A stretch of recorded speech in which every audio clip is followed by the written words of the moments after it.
It honestly feels like the whole world has been whispering the same thing for years, and now it looks like Prince Harry is finally waking up to it. Like everything people warned him about is suddenly crashing down on him all at once. And the craziest part? You can almost feel the moment that glamorous fairy tale illusion he once believed in just snaps. People are asking, has Harry finally hit that emotional wall everyone kept predicting? And if he has, what does that mean for the couple who once strutted around like the golden pair destined to rewrite royal history? That Prince Harry is planning a shameless return to the UK in 2026 with a plan to, and I quote, sow the seeds for a semi-permanent return to his country. Harry is on the verge of some type of serious meltdown here. We saw it with a quite deranged statement released. It seems like in the crash, Harry is finally catching up to what the world has been saying about the once beloved Duchess of Sussex. Has the prince finally reached his breaking point? And if so, what does this say for the once beloved glamorous couple that took the world by storm? Back in 2018, the world couldn't stop, obsessing over their wedding. The dresses, the guests, the drama, the spectacle, it was literally hyped as the fairy tale of the century. People genuinely believed this was the moment the monarchy would enter its new era. Harry looked ecstatic. Meghan looked like she had stepped straight off a cloud. Hollywood set, and everyone was captivated. It was magical, or at least it seemed like it. Fast forward 7 years later, and that dreamlike moment has morphed into one of the most chaotic royal sagas ever recorded. In love and trust, they shall be united with one another in heart, body, and mind, as Christ is united with his bride, the Church. The gift of marriage brings husband and wife together in the delight and tenderness.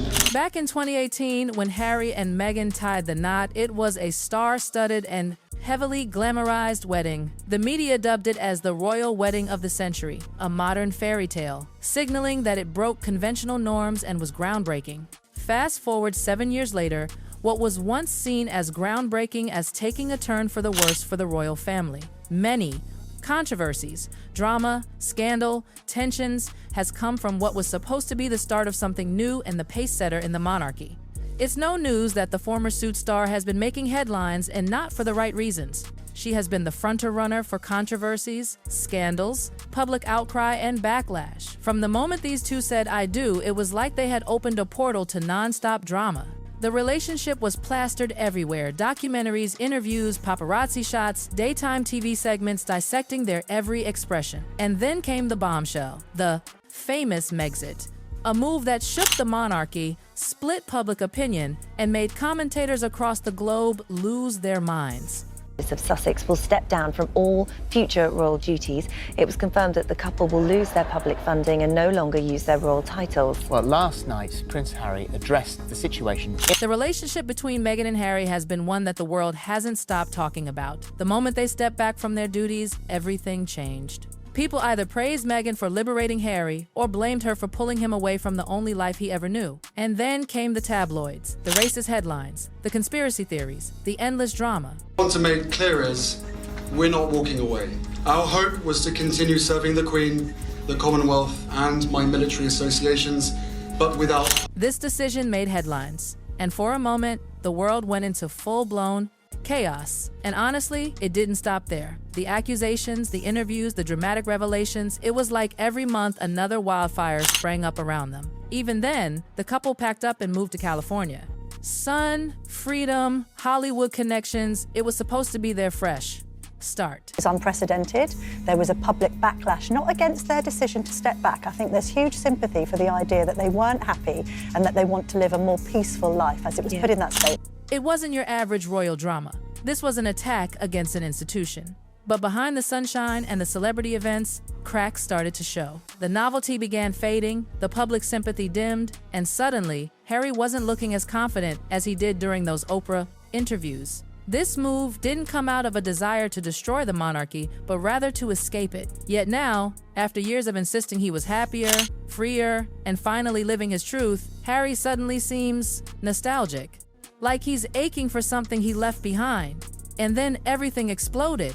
when he published that 647-word essay, The Bond, the Bants, the Bravery. It was supposed to be patriotic, reflective, deep, but oh, did it stir up chaos. This came about after a 647-word essay. He wrote about Britain with such warmth, such longing, almost like a man admitting what he's been missing but refusing to say it outright. And the public pounced immediately. Is he homesick? Is he regretting everything? One quote in particular sent the internet spiraling. Though currently I may live in the United States, Britain is and always will be the country I proudly served. People said it sounded like a cry for help, like the emotional mask was finally slipping. One user online said he wants to go home so bad, and honestly, it didn't sound far-fetched. Body language experts chimed in and said his phrasing, may, currently, always will be, hinted at longing, real, deep, aching longing. First, the marriage, the move, and the media frenzy. But while half the world thinks he's waving a white flag and begging to return, others insist he's just reflecting on Remembrance Day. Still, the timing, the tone, the sudden emotional vulnerability, it all felt suspiciously like a man nearing his breaking point. And that's when things got even messier. Harry and Meghan, once the dazzling, modern, beloved power couple, now look like they're crumbling under the weight of their own narrative.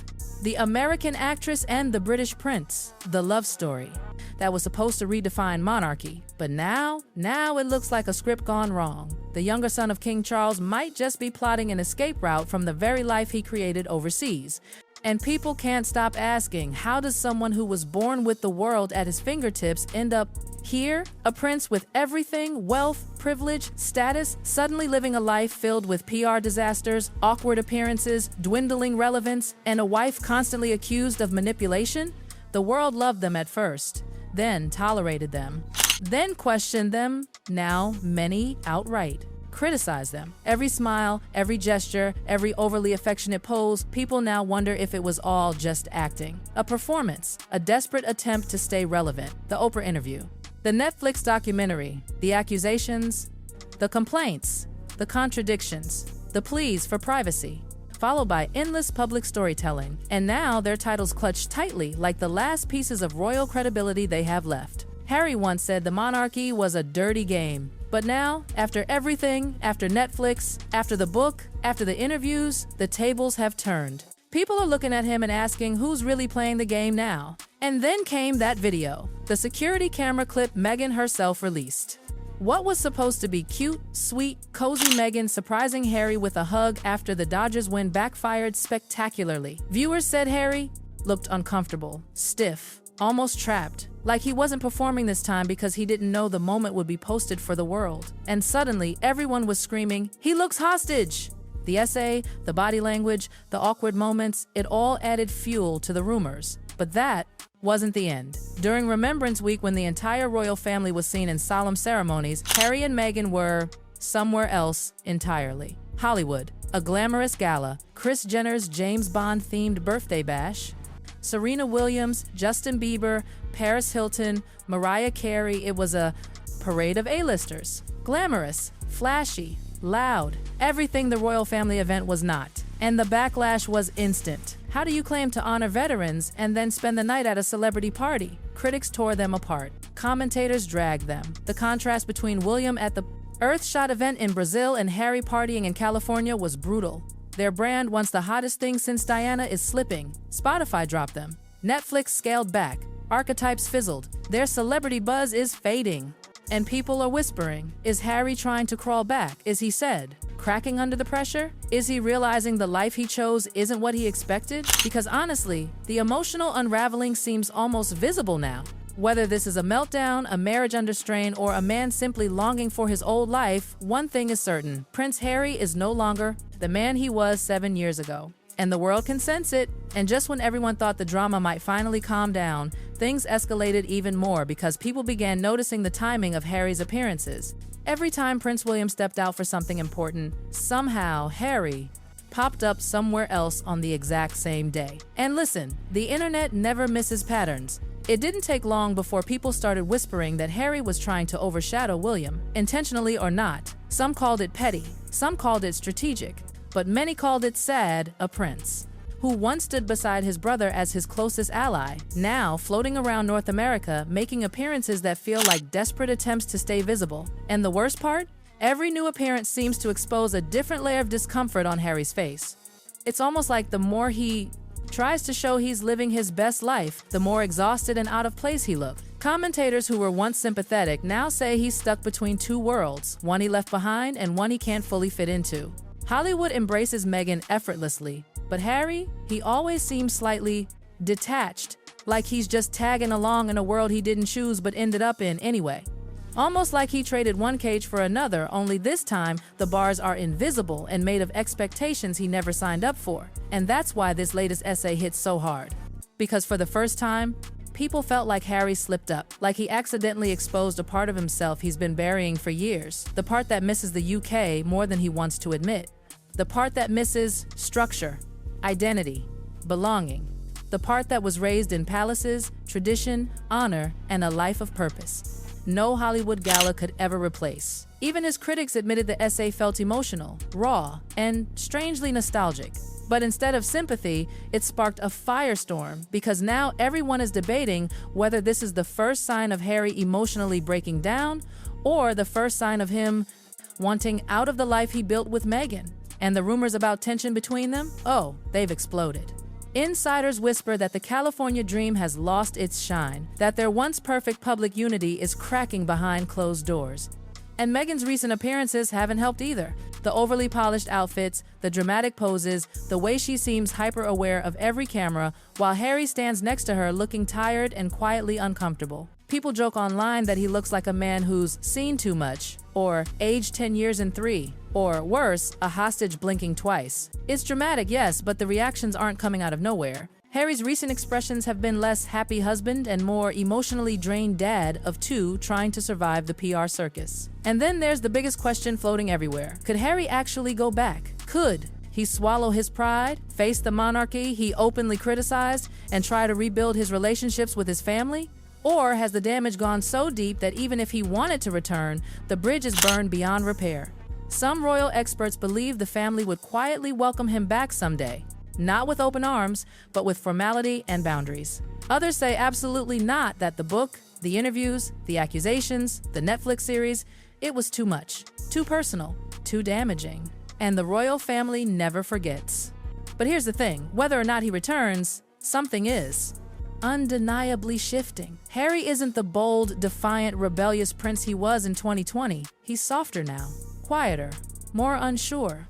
And the public is sensing that something is deeply off in his life. Maybe it's regret, maybe it's exhaustion, maybe it's a marriage weighed down by too much pressure, or maybe it's a man who thought he knew what freedom looked like, only to discover it came with a price he wasn't ready to pay. Whatever it is, the world is watching closely because Harry's story is no longer the fairy tale he walked into. It's starting to look like the beginning of something. Messy, emotional, and painfully real. And everyone can feel that the next chapter, it's going to be explosive.